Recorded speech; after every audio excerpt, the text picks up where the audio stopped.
India में if you see fashion बहुत पहले से ही आया है हमारे समाज में, बिफोर इवन यूरोपियंस और ब्रिटिश और इवन अमेरिकन्स। हमारे जो पुराने आप स्कल्पचर्स मंदिर पे देखते हो जो कि 400 BC से हैं, उनमें भी जो मूर्ति कला है, जो हमारे देवी देवता बोलते हैं या जो भी नृत्यांगना जिनके भी स्कल्पचर्स हैं, उनमें जो फैशन सेंस है, right from jewellery fashion to hair style fashion, as you said fashion में सारे एक्सेसरीज आते हैं, तो वो से लेके dancing poses and your dressing sense fashion, तो सारा फैशन आप देखोगे ना तो वो तब से हम फैशन करते हुए आए हुए हैं। करेक्ट है। तो ये मेरे ख्याल से ब्रिटिश और यूरोपियंस और इन लोगों ने, नेटिव्स लोगों ने तो मोस्टली इंडिया से ही सब सीखा है, और फिर उन्होंने वहाँ जाके इन्वेंट किया और इनोवेट करके फिर मिक्सचर होके आज पूरा mix fashion all over world है।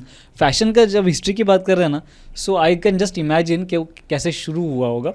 लेट्स टेक दिस अजम्पशन कि चलो स्टार्टिंग में हो सकता है इंसानों ने कपड़े स्किन ऑफ द डियर और ये that is just to protect yourself from climatic understood. उसके बाद समझ लो आपने डाला है वो और मुझे लग रहा है अरे आपने डियर का डाला है और मैंने डाला शेर का, तो आई हैव दैट ये कि अरे यार मेरे को भी डियर वाला तो चाहिए।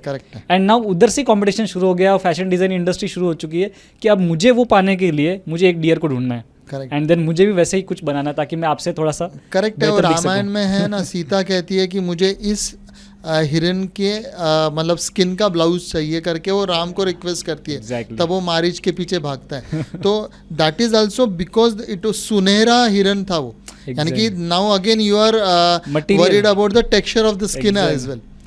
बट आपने अभी हिस्ट्री की बात कही ना प्रवीण, तो पॉइंट मेरा ऐसा है, आप हिस्ट्री में देखोगे, जो मैं आपको मंदिरों की मूर्तियाँ बता रहा हूँ या सब बता रहा हूँ, आप पूजा करके आने के बाद या पुराने टाइम में जो इंडियन फैशन था वो स्टिच्ड फैशन नहीं था। मतलब जैसे आज हम शर्ट पैंट डालते हैं, उसकी जगह पूरा कपड़ा होता था, उसे व्रैप करने का फैशन था। exactly. जैसे कि हम लंगोट डालते थे या धोती डालते थे, एक कपड़े का पीस है, कर देते थे, हाँ उसका ड्रिपिंग करते थे, या हम गमछा डाल के घूम रहे थे। मतलब हम हार्डली कोई पैंट सिल रहे थे, हम धोती से और वैसी कपड़े से लोग साड़ियाँ डाल रही थी।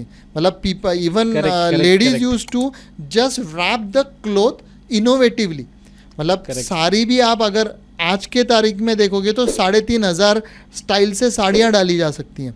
तो मैंने सुना है नीता अंबानी और ये लोग किसी एक से साड़ी डलवाने के लिए 2-3 लाख देते हैं। ये क्योंकि वो अलग गुजराती फैशन के से डालते हैं, कई राजस्थानी स्टाइल से डालते हैं, मराठी स्टाइल, नववारी स्टाइल है, और साड़ियों में भी अलग अलग स्टाइल है। तो उस हिसाब से, जिस हिसाब से व्रैप करते थे कपड़ा, वैसा फैशन आप मंदिरों से लेके एंड तक देखोगे जो हम देख रहे हैं अपने हिस्ट्री में। इवन जो नृत्यांगना जो ड्रेस बना रही थी नाचते हुए, जो उनके ड्रेसेस व्रैप हैं, वो सारे सिंगल क्लॉथ हैं, जिसको उन्होंने सिर्फ डालने का तरीका और रैप करने के तरीके से पूरा फैशन बना दिया। तब even if you see there dresses और something, they are not using blouse as that, वो भी कपड़ा डाल रहे हैं और जस्ट उसको लेस से बांध रहे थे। मतलब there was no hook, there was no stitching systems. This is actually amazing point ना। मतलब ये ना एक्चुअली रियलाइजेशन नहीं होता कि हमारा कल्चर कैसे इतना आगे तक आया है विदाउट इवन नोइंग के स्टिच या फिर स्टिच करने की जरूरत भी नहीं हमें महसूस नहीं हुई। करेक्ट है, अमेजिंग राइट। हाँ, तो रिनेसेंस मूर्तियाँ आप देखोगे तो वहाँ पे भी कपड़ा व्रैप ही किया है, वहाँ पे भी किसी ने शर्ट पैंट नहीं डाली है। करेक्ट। जो आप माइकल एंजेलो के मूर्तियाँ या वो जब देख रहे हैं, रिनेसेंस टाइम के पर्सन्स देख रहे हैं, तो वो भी अगर कोई स्पोर्ट्स खेल रहा है तो भी उसने व्रैप किया हुआ कपड़ा हुआ। तो ग्रीक वाले जो जितने भी आते हैं उसमें यही दिखते हैं। करेक्ट है, रैप्ड कपड़े हैं, या उन्होंने भी रैप करके वो वाइट कलर का गाउन जैसा कुछ बनाया रखा है। तो इवेंचुअली ये ब्रिटिश और यूरोपियंस ने स्टिचिंग का इंडिया से लेके एक कोलैबोरेशन करके कुछ अलग सा बनाया। मतलब एक टोटली अलग ही फैशन है।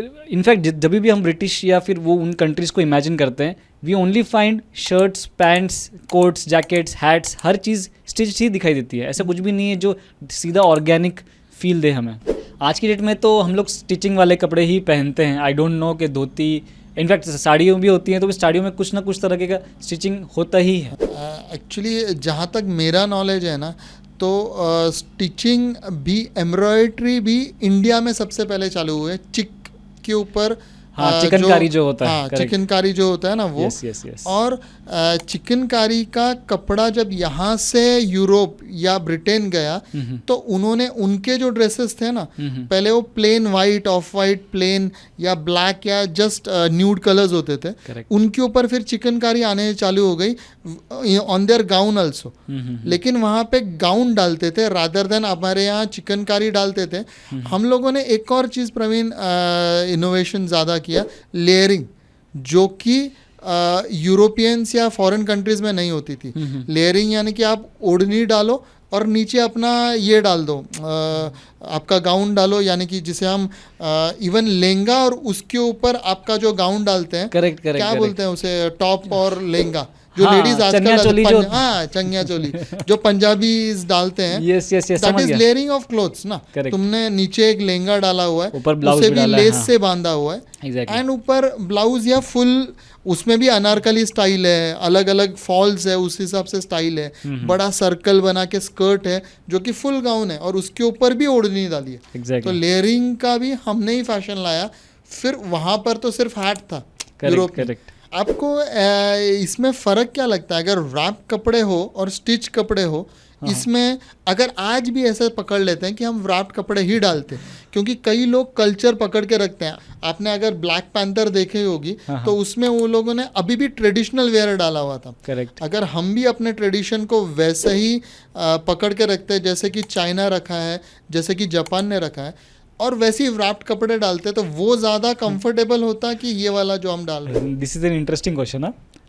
सी I am never worn a proper dhoti जैसा, क्योंकि धोती ही अभी ऐसी चीज़ बची है ट्रेडिशनल वेयर में जो हम जेंट्स पहन सकते हैं। तो सी आई फील, क्योंकि अभी पैंट्स पहनने का इतनी आदत हो चुकी है कि पैंट ज़्यादा कंफर्टेबल लगता है मुझे, and it is very easy to wear also obviously, and वापस निकालना भी उसको आसान है, समेटना भी आसान है। So obviously I am not going towards English wear, but I think this is more comfortable as such. नहीं, मैं इससे नहीं मान रहा हूँ। मैं एक चीज़ बताऊँ, साउथ में अभी भी रैप्ड कपड़ों का ट्रेंड है, जैसे लुंगी। अभी भी साउथ स्टार जब लड़ने जाता है, पीछे पैर से उठा के लुंगी बांधता है पहले और यंदवा करके एक दो देता है। नहीं, इस केस में सी हो सकता है कंफर्टेबल वेयर हो वो इन ओवरऑल सेंस, लेकिन in terms of ease of carrying those clothes I think western cloth में ज़्यादा होना चाहिए। आपने लुंगी डाल के आप टॉयलेट भी जाओगे ना, तो पैंट निकाल के जो टॉयलेट में बैठने में तकलीफ है ना, उससे लुंगी में कंफर्ट ज़्यादा है। Yes. So no, I am not debating on the point के इंग्लिश वेयर ज़्यादा अच्छा है। आई एम सेइंग कि overall for me it is more, मतलब मेरे से जुड़ा हुआ है वो। इट इज लाइक वेरी देखा नहीं है ना, अभी मैं साउथ में ही मूवीज में या साउथ के ही क्यों स्टार्स डाल रहे हैं, क्योंकि नॉर्थ तक ना इन्वेजन हुआ था। यस, राइट फ्रॉम मुगलों का इन्वेजन हुआ था, और मुगल रैप्ड कपड़े नहीं डाल रहे थे। उन लोगों का वापस गाउन था, main and women everyone where gown, और वो लोगों ने अलग ही उनका शेरवानी जैसा गाउन था। करेक्ट। हमारे नॉर्थ में जैसे कहा ना, एट मैक्स दो ही चीज़ें हैं जो रैप्ड होती है, एक तो धोती है और दूसरा पगड़ी है। तो पगड़ी तो हमने पहनी है, लेकिन ultimately it is too organic. I feel, I really feel attach to it कि यार धोती पहनना चाहिए कभी तो, अच्छा लगता है पहनने में, और पगड़ी भी हम पहनते हैं, इट फील्स वेरी नेचुरल। ये बात तो है। आप इस अभी हैट की जगह देखो पगड़ी है, पगड़ी भी हम हाथ से रोल करके बनाते हैं और अपने सर को बिठाते हैं। हैट कभी कभी लूज होती है आपकी, ये होती है, लेकिन पगड़ी रैप होने की वजह से, और पगड़ी भी डालने के एक स्टाइल नहीं, कम से कम 200 स्टाइल के होंगे पगड़ियाँ। एग्जैक्टली बहुत स्टाइल्स हैं। हम लोग जैसे अभी शादियों में होते हैं तो उसको पहनने का अलग तरीका होता है, चोटी बड़ी निकल जाता है। एग्जैक्टली। एंड कोई ऐसी राउंड घुमाते हैं उसको, कोई ऐसा वाइड फैलाते हैं, कोई हाइट फैलाते हैं। करेक्ट है। और ये इस तरीके से तो वो सैनिक, मराठा सैनिक भी अपने पगड़ियाँ ऐसे रखते थे ताकि उन्हें प्रोटेक्शन फ्रॉम, इवन वॉर करते समय भी उन्हें उसमें protection. So fashion is like के anything which is either needful या फिर ज़्यादा दिखने में ज़्यादा अच्छा लग रहा हो। आई थिंक ये दोनों का बहुत ही अच्छा कॉम्बिनेशन है।